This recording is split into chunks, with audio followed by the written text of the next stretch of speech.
laki-laki itu adalah pemimpin bagi kaum wanita. Oleh karena Allah telah melebihkan sebagian mereka laki-laki atas sebagian yang lain wanita. Dan karena mereka laki-laki telah menafkahkan sebagian dari harta mereka. Sebab itu, maka wanita yang soleh ialah yang taat kepada Allah lagi memelihara diri ketika suaminya tidak ada. Oleh karena Allah telah memelihara mereka. Wanita-wanita yang kamu khawatirkan musuh-musuh, maka nasihatilah mereka dan pisahkanlah mereka di tempat tidur mereka dan pukullah mereka. Kemudian jika mereka mentaatimu, maka janganlah kamu mencari-cari jalan untuk menyusahkannya. Sesungguhnya Allah Maha Tinggi lagi Maha Besar. Quran Surat An-Nisa ayat 34.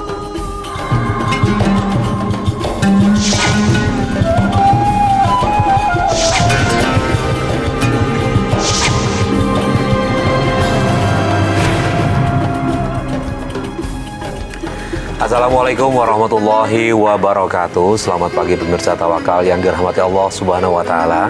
Senang sekali saya Farid Hasan menjumpai Anda. Dan pemirsa, di studio sudah hadir bersama kami Ustadz Natawi Al-Zastro. Assalamualaikum Pak Ustadz. Waalaikumsalam Mas Farid. Terima kasih Pak Ustadz sudah menyempatkan hadir di Tawakal. Sama-sama. Dan pemirsa, selain Ustadz Zastro juga sudah hadir bersama kami seorang narasumber bernama Ibu Rini. Assalamualaikum Ibu Rini. Waalaikumsalam. Gimana, apa kabar Ibu? Baik. Sehat ya? Sehat. Syukur alhamdulillah. Baik. Ibu punya permasalahan apa sehingga Ibu mau datang ke Tawakal, Ibu bercerita ke kita? Iya, awalnya dulu saya pacaran beda agama, punya pacar beda agama, keluarga tidak setuju, akhirnya saya dijodohkan dengan pria. Memang baik pria itu, tapi saya tidak mencintainya. Tidak cinta. Iya, tidak cinta. Oke, terus kemudian kehidupan rumah tangganya seperti apa nih dengan berlandaskan tanpa cinta di situ? Saya tidak cinta, cuma hanya kasihan. Dia baik, tapi sayanya tidak cinta. Saya hanya kasihan sama suami. Oke, Pak Ustadz. Kalau misalnya hubungan rumah tangga nih berlandaskan asas kasihan, tidak karena cinta nih Pak Ustadz, walaupun memang dia dijodohkan, tidak kenal mungkin, tapi nggak ada cinta tetap di situ Pak Ustadz. Jadi begini Mas Farid ya, cinta pengertiannya itu apa? Kalau cinta dalam pengertian nafsu syahwat, daya tarik yang sifatnya physically, yang sifatnya ketertarikan pada lawan jenis itu syahwati. Nah, kalau cinta dalam pengertian ini sebetulnya bisa dipupuk dan ditumbuhkan Mas Faris. Kalau itu ada kesadaran dari masing-masing pihak, terutama orang yang tidak merasa cinta. Ribuan bahkan jutaan kasus orang yang awalnya tidak mencintai, orang yang awalnya tidak kenal. Bahkan tradisi-tradisi orang tua dahulu, jangan tradisi menjodohkan itu awalnya bahkan kenal tidak, tahu pun tidak. Tapi masing-masing pihak mencoba berlatih untuk menyesuaikan, berlatih untuk memahami, sehingga dari situ timbullah rasa kasih sayang. Kasih sayang ini akhirnya bisa menimbulkan cinta yang bisa menggerakkan sifatnya syahwat itu tadi. Maka kalau orang Jawa bilang kan, witing tresno jalaran saka kulino. Dimulainya cinta itu karena kebiasaan berinteraksi, berkomunikasi, dan ada kesadaran dari masing-masing pihak untuk mencoba membuka diri meminta. Itu Mbak Rini. Kalau Mbak Rini awalnya tidak cinta pada suaminya karena itu dipaksa, tapi Mbak Rini bisa ikhlas menerima ini, itu insya Allah akan pelan-pelan mulai terbuka dengan kebiasaan ini. Apalagi sudah mulai ada tumbuh rasa kasihan. Tapi kalau Mbak Rini menutup diri terus dan membayangkan sesuatu yang ada di luar dia, membandingkan dengan yang lain yang sifatnya ini nafsu, ya itu artinya Mbak Rini sudah menutup diri terhadap kebaikan orang. Maka berlatihlah untuk mencoba membuka diri dan ikhlas menerima ini apa adanya, gitu. Ya. Nah, Ibu Rini sendiri sempat membuka diri atau tetap terus menutup? Saya sebenarnya masih mencintai pacar yang lama. Yang lama. Saya emosian, saya keras sama keluarga sama suami. Saya sering minta cerai sama suami, tapi suami tidak mengabulkan, tidak Tidak. mau cerai. Nah tadi ngomong keras, kasar juga nggak sih sama suami? Iya, saya begitu. Berlaku kasar. Kasar. Seperti apa sih kasarnya? Saya sering memukul dia, menampar, bahkan menendang, menjambak rambutnya karena saya begitu emosi.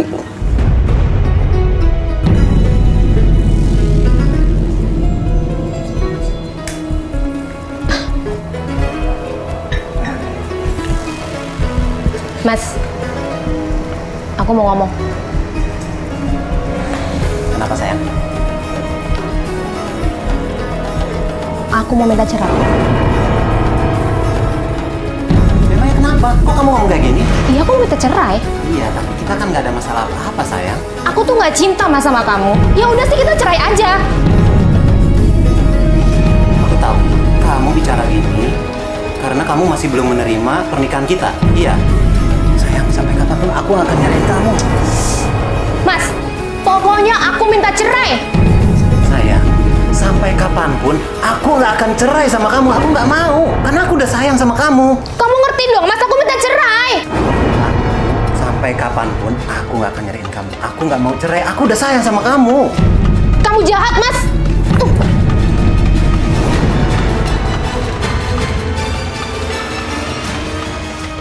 Itu mulai kasarnya gara-gara apa biasanya? Ada yang salah ngomong kah dia atau apa gitu? Enggak, dia nggak ada salahnya. Saya yang salah. Karena saya ingin berbakti sama orang tua, akhirnya saya setuju. Orang tua tidak mau saya menikah dengan berbeda agama. Iya. Enggak, maksud saya gini, ada pemicunya apa nggak sebelum Bu Rini ini melakukan kekerasan sama suami? Misalnya nih, suami minta makan, terus Ibu Rini nggak ngasih, terus dia marah, terus Bu Rini lebih marah lagi misalnya nih. Atau ada hal-hal yang lain nggak? Hal yang lainnya saya keluar rumah, sering keluar malam, dilarang sama dia. Itu yang bikin Bu Rini langsung marah-marah sama dia Iya. dan melakukan kekerasan sama dia. Oke, Pak Ustadz, dengan terus menutup diri, nggak bisa move on, dan juga akhirnya ada emosi di situ sampai bahkan dia sudah memukul suaminya sendiri nih Pak Ustadz. Iya, Masya Allah ini Mas Farid ya.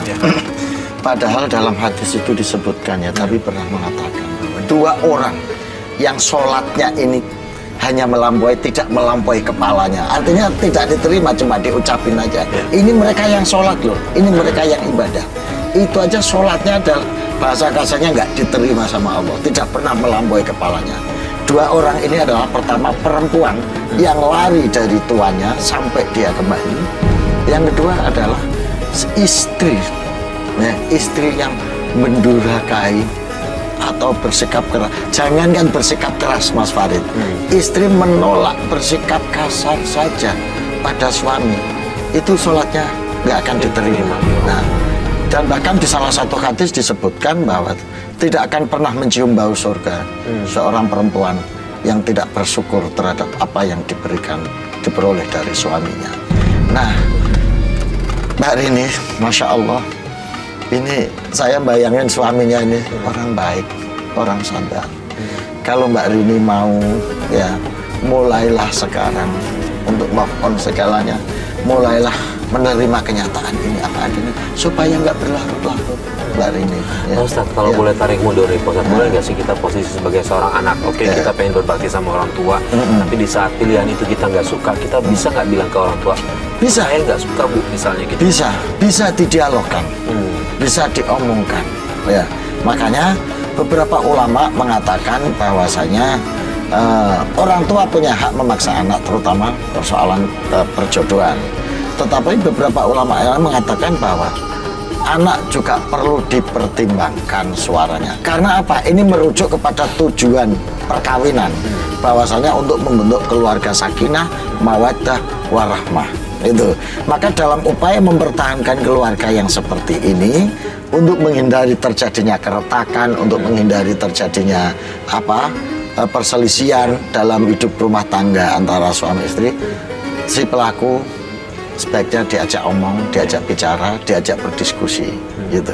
Nah, itu sebaiknya seperti itu. Dan ini sudah kejadian gitu. Ini sudah kejadian dan Mbak Rini juga sudah memutuskan apapun yang terjadi, Mbak Rini sudah memutuskan dan itu kata kuncinya bentuk pengabdian kepada orang tua. Mbak Rini kalau saya boleh saran, Mbak Rini pengen kan hidup bahagia dunia akhirat. Mbak Rini tidak inginkan hidup seperti ini berkepanjangan karena menyiksa diri. Nah, maka menurut saya Mbak Rini ya sebaiknya Mbak Rini mulai berubah ya Mas Farid ya. Menerima ini apa adanya, berlatih untuk menerima suami yang sudah baik ini. Jangan menuruti nafsu, menuruti keinginan untuk terus membayangkan pacarnya. Sudah putus. Karena ada dua kerugian kalau ini diteruskan. Pertama, kehidupan rumah tangganya nggak bahagia. Kehidupan rumah tangganya nggak harmonis, sehingga menjadi siksaan batin. Yang kedua, di akhiratnya Mbak Rini harus bertanggung jawab terhadap. Maka daripada seperti itu, ada jalan untuk menuju dunia bahagia, akhirat bahagia. Dunia bahagia, terima suami apa adanya. Belajar mencintai, belajar membuka diri, tutup masa lalu. Secara psikologis banyak cara untuk ini Mas Farid ya. Banyak cara untuk ini, misalnya mengingat kebaikan suami, misalnya mencari kegiatan-kegiatan momentum-momentum bersama supaya bisa mengakrabkan dan membuka diri. Banyak metode secara psikologis maupun sosiologis. Tapi secara spiritual ya, secara spiritual Mbak Rini satu, banyak berpikir, mengingat Allah. Baca la ilaha illallahul azimul halim, la ilaha illallah rabbul arsyil azim, la ilaha illallah rabbus samawati wa rabbul arsh wa rabbul arsyil karim. Dibaca setiap saat. Ini untuk memalingkan kita dari peristiwa-peristiwa masa lalu. Gitu Mas Farid. Kemudian kabarin nih Mbak, sudah berapa lama menikah? Sudah 8 tahun. 8 tahun. Nah, waktu tadi Mbak bilang minta diceraikan sama suami sikapnya seperti apa nih responnya dia? Dia seolah nggak ada peristiwa apa-apa. Dia adem-adem aja. Sayanya yang begitu emosian minta cerai terus sampai sekarang. Sampai sekarang? Dan dia tetap diam aja? Tetap diam aja. Oke, Pak Ustadz. Bentar, saya pengen tanya dulu Mas Farid. Ya. Apa yang mendorong Mbak Rini ingin cerai?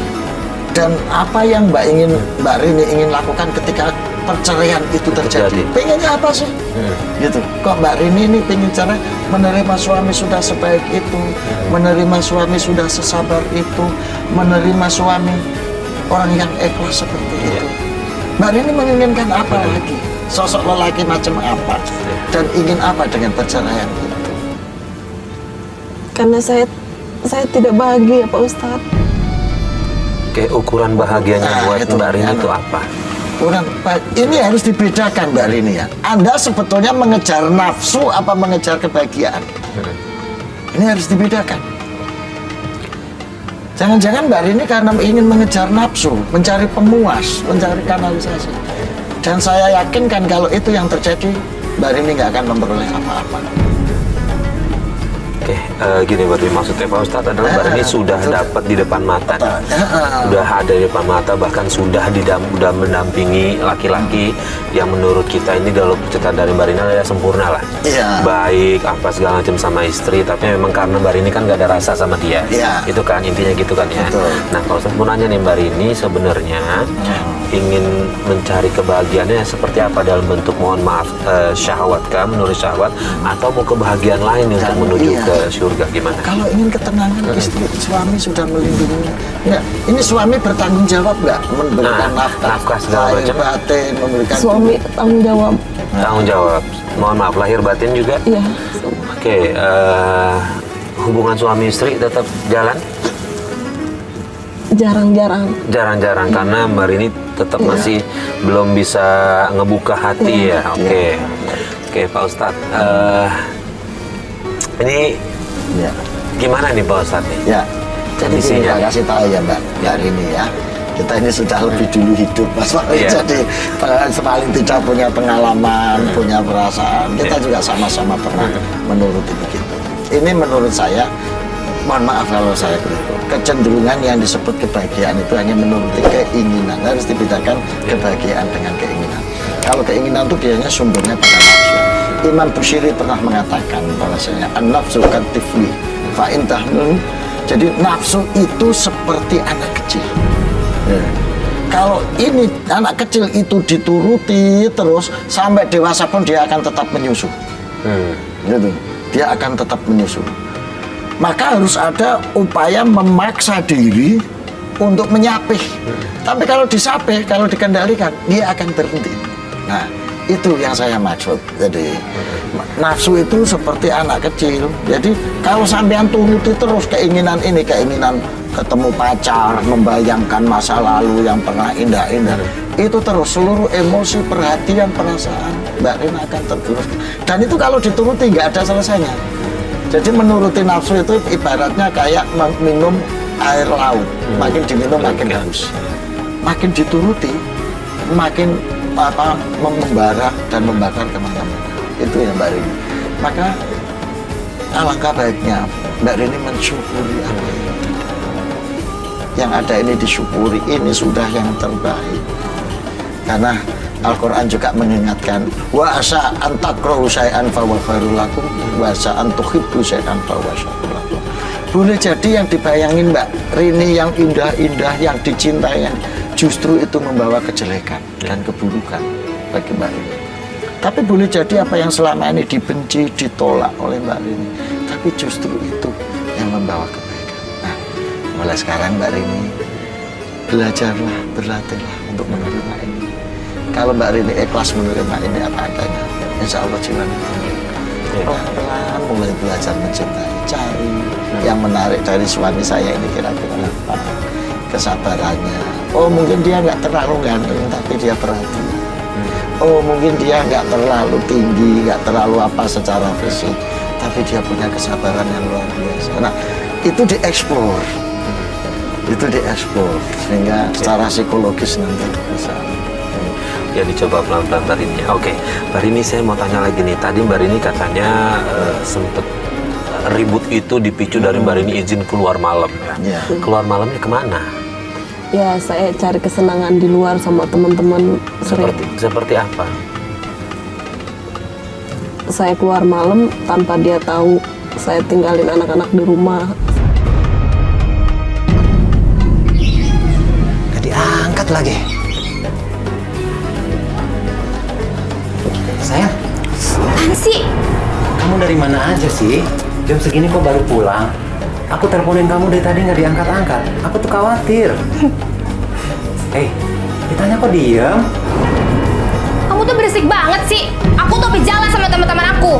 Bete di rumah. Iya, tapi kok lama banget. Itu anak-anak kasihan kan? Mereka nyariin kamu, kamunya pergi. Ya bisa aku sumpek mas di rumah. Ya tapi nggak mesti tiap hari juga kan kamu pulang malam. Ya, kasihan kan anak-anak. Berisik banget sih.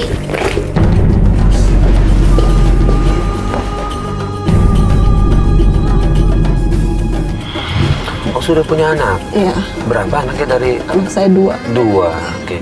Jadi ninggalin rumah, keluar malam sama teman-teman, boleh tahu nggak kemana?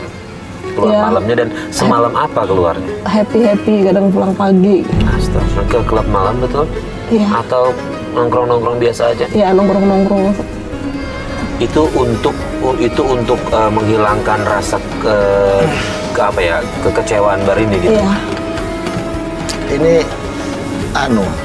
kompensasi terhadap kesumpekan di rumah ya secara psikologis, karena di rumah ini sumpek, di rumah ini nggak merasa, nggak memperoleh apa yang Nggak ada kenyamanan di rumah.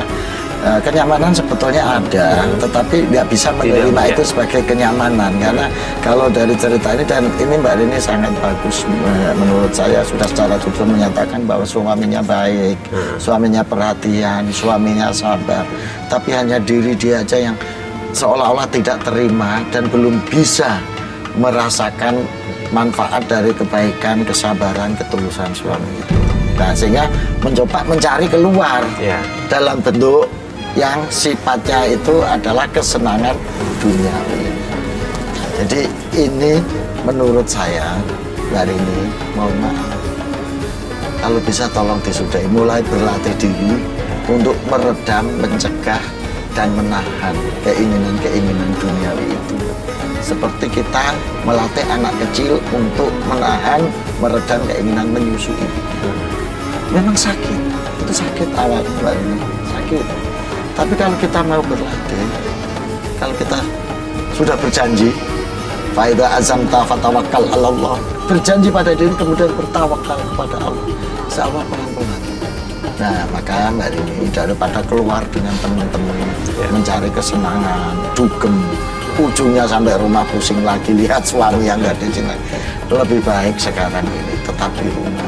Coba alihkan kesenangan-kesenangan, ketenangan-ketenangan batin ini melalui kegiatan-kegiatan spiritual. Ya datang ke pengajian-pengajian misalnya gitu. Datang ke pengajian, kalau memang belum bisa datang ke pengajian, ya carilah kelompok yang bisa ngajak ke kebaikan, tanya ke ustaz, yang kira-kira bisa menjadi tempat curhat yang enjoy. Cari teman gaul yang bisa memberikan masukan, itu satu. Yang dua, tengah malam bangun, coba bermuhasabah. Ya Allah, sudah Kau berikan saya istri yang baik, tapi kenapa aku belum bisa menerima kebaikan? Ya Allah, aku mohon bukakan pintu hati saya, bukakan pintu batin saya untuk menerima suami ini, supaya saya bisa berbahagia. Nah itu kalau dilakukan berulang-ulang, Mbak, nikmatnya melebihi dugem loh Mas Farid. Dia daripada kita dugem, ya, lampu daging begitu. Coba sesekali Mbak Rini, tengah malam jam 1, setengah 2, Mbak Rini munajat, dengarkan musik hati, perhatikan denting-denting jiwa, dengar cahaya kegelapan malam itu. Kemudian Mbak Rini bertanya pada diri Tuhan, Kau sudah kirim aku seorang suami yang baik, Kau sudah kirim aku seorang suami yang sabar, tapi aku belum bisa menerima itu. Aku dolim ini, aku dolim. Rabbana dolamna anfusana fa illam taghfir lana wa tarhamna lanakunanna minal khasirin. Tuhan, aku dolim pada suamiku, aku dolim pada orang baik yang sudah berbuat baik padaku. Maka bukakan pintu hati untuk bisa menerima dia apa adanya. Berdoa seperti itu, insya Allah Mbak Rini lama-lama akan terketuk. Sehari, 2 hari mungkin belum bisa menerima, tapi kalau itu dilakukan terus-menerus, insya Allah tidak hanya peristiwa masa lalu itu ya, tapi juga batin mulai merasa tenang. Batin mulai merasa tenang. Pernah Mbak Rini bangun tengah malam berpuasa? Tidak. Muhasabah itu introspeksi. Cobalah diintrospeksi diri.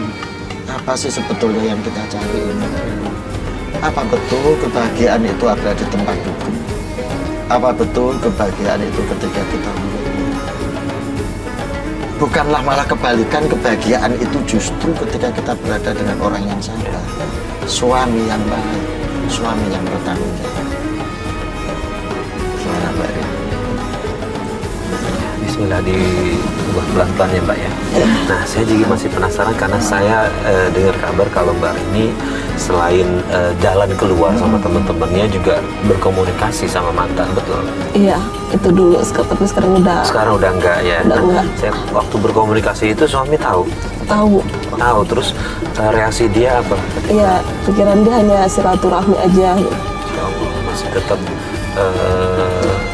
husnuzon ya, masih tetap baik suaminya. Nah, luar biasa. Keluarga Mbak Rini tahu soal ini. Kalau Mbak Rini itu mohon maaf masih tidak menerima kenyamanan itu yang ada di rumah. Tahu? Keluarga masalah itu tahu? Tahu. Komentar mereka apa? Sering nyalahin saya karena kehidupan saya selalu berpoya-poya, keluar malam.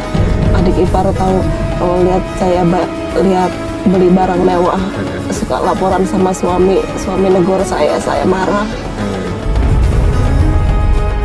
Dimas, istri kamu kemana? Lagi keluar, katanya sih lagi ke tempat temennya. Yakin ke rumah temennya? Soalnya aku sering loh lihat dia belanja. Aduh, enaknya yang habis belanja. Habis belanja dari mana lagi kamu? Apaan sih mbak? Aku tuh habis dari tempat teman. Alah, bohong tuh Dim. Paling dia habis belanja. Lihat aja tuh kantong belanjaannya. Kamu tuh gak usah ngurusin urusan aku ya. Mending cabut deh. Pulang dulu deh. Gak enak banget. Makasih ya. Benar, kamu sering belanja sekarang. Iya. Emang kenapa? Iya, tapi kenapa kamu bohong? Tadi kan kamu bilangnya mau ke tempat teman. Kok bohong? Iya, emang aku bohong. Aku tuh bete mas. Iya, kamu bete kenapa? Ya aku bete sama kamu. Ya bete kenapa sayang? Udah deh gak usah sayang-sayangan. Aku gak suka dengernya. Ya, tapi aku juga nggak suka kalau kamu bohong kayak gini. Kamu kan bisa ngomong jujur sama aku. Berisik banget sih.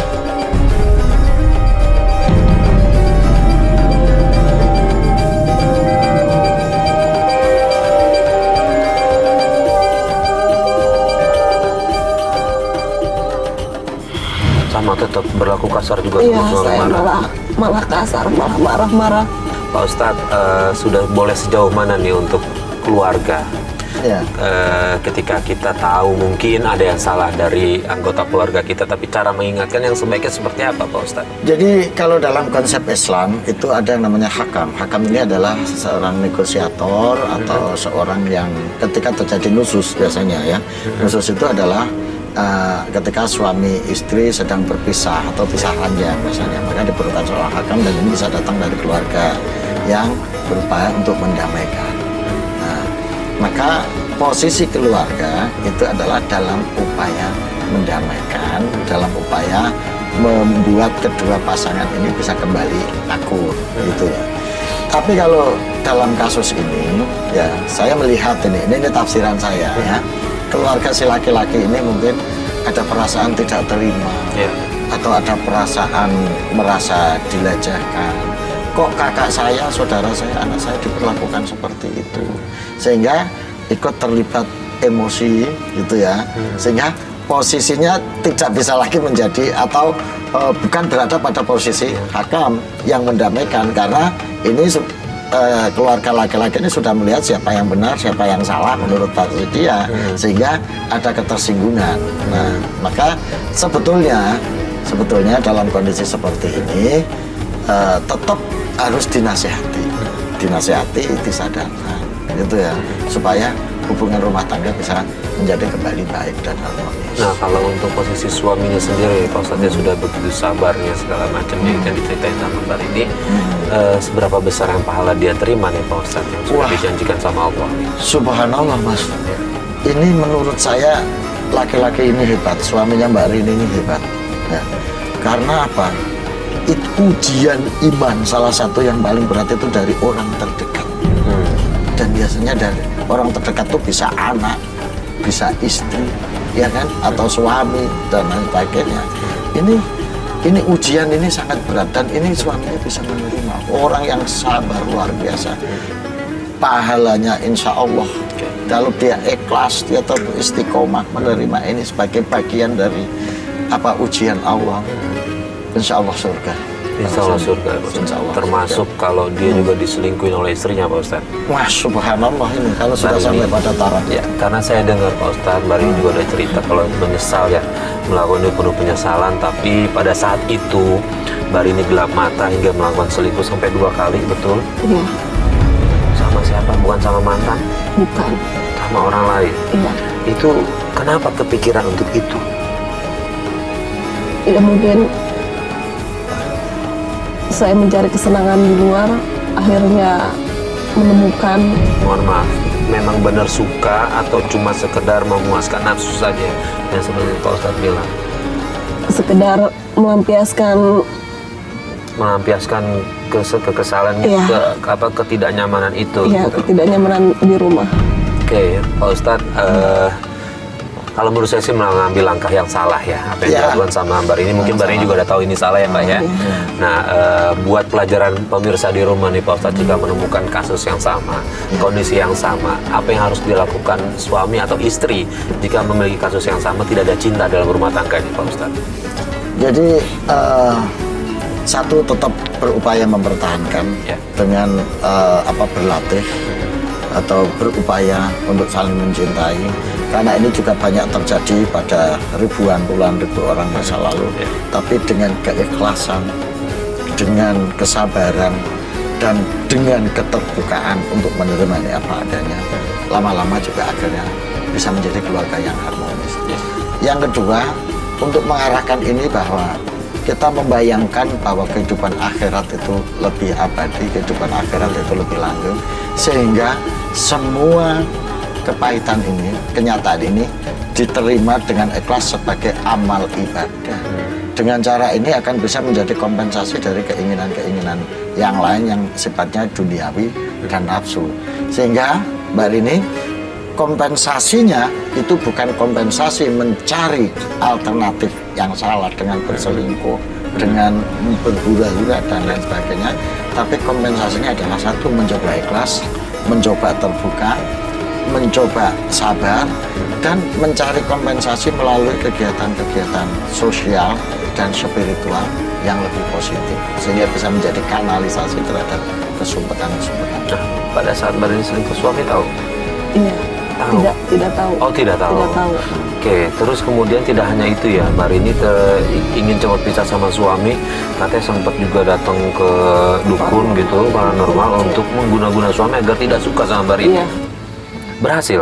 Tidak ada hasil. Tidak ada hasil. Tidak ada hasil. Ada pengaruhnya nggak sih dengan kesabaran yang suami lakukan gitu Pak Ustadz? Orang Nggak sabar itu membentengi bisa lepas dari seluruh mara bahaya. Mas Tadi. Jadi insya Allah fitnah, kemudian santet, telur dan lain sebagainya itu bisa lepas karena benteng kesabaran. Kesabaran itu adalah benteng utama pada diri untuk menghadapi berbagai macam serangan-serangan. Ibadahnya sendiri suami gimana, kuat? Iya, kuat. Bagus ibadah. Iya, bagus. Mungkin ini salah satunya juga ya Pak Iya, Ustadz ya. iya. Ikhlas, sabar, istiqomah dalam beribadah. Maka sekarang saya tanya sekali lagi kepada Mbak Rini, yang diinginkan Mbak Rini itu apa? Mbak Rini ingin bahagia dunia akhirat. Ya. Apa hanya sekedar memburu kesenangan yang tiada ujung? Dan apakah Mbak Rini memperoleh kenikmatan-kenikmatan yang duniawi seperti itu?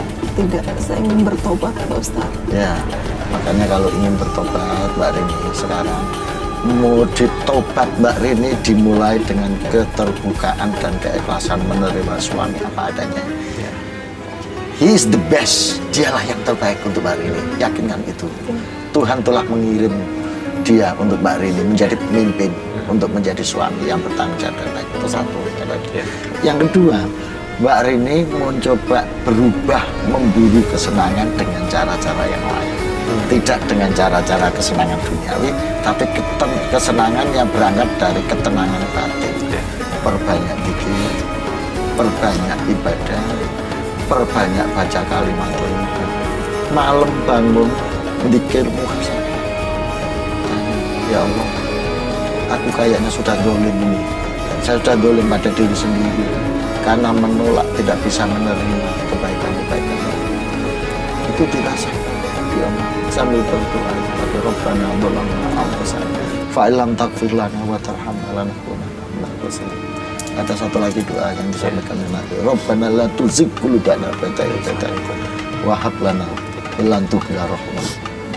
Jadi itu doa-doa nanti bisa dicatat setelah ini, dibaca tengah malam. Syukur sambil bisa diimbangi puasa. Puasa ini bisa mengendalikan diri, bisa mengendalikan emosi, dan mengendalikan kesenangan-kesenangan syahwat dunia.